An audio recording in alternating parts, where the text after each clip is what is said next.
Hey everyone. Today we're going to talk about how to share learning to help drive thought.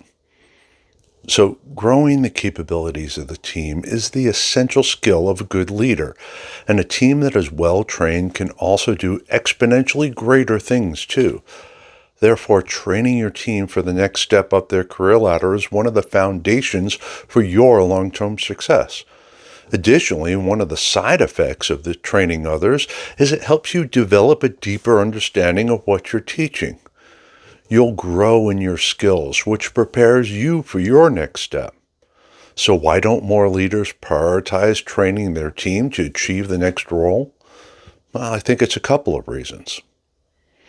They might not know how, or they might be too busy. We have to change our mindsets to get around these obstacles. We tend to think of training others as a big, long, formal process like being in a classroom. But if we spread that learning out and break it up into tiny moments that are more situational, they can be more effective. In my last role, I spent time teaching everyone on my team leadership skills. I feel like everyone's a leader, whether at home, work, or in the community. And when I was with somebody working on whatever we were working on, I made it a habit to try to teach them one thing. That one thing could be something as small as modeling customer service or asking them thought-provoking questions like, look at the body language of the people in the room and tell me what their reaction is to the message that they're receiving.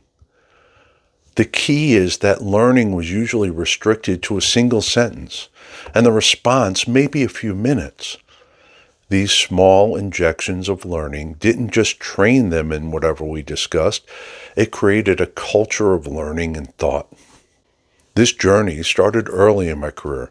I had a relatively new teammate that was learning how to write programs to automate tasks on a computer, and this was something I was highly skilled at. So he would often ask me how to do this or that, and I would write the code and he would inject it into his program.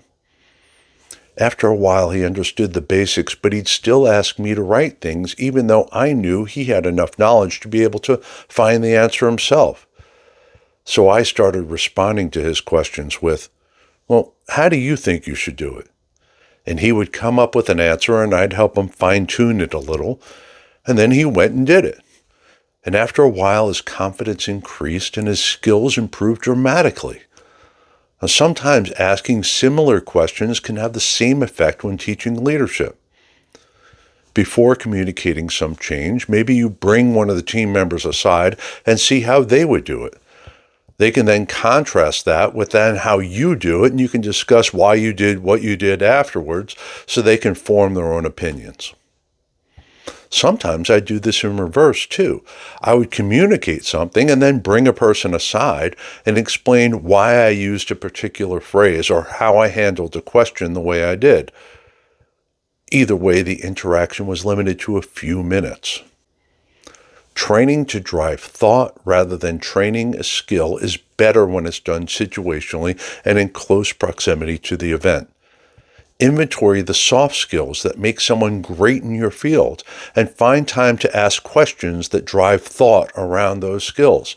It doesn't have to happen a lot. People will get fatigued if everything's a learning experience, but you do need to be consistent. Well, I hope this was helpful for you today. Thank you so much for joining me, and I hope you have a wonderful rest of your week.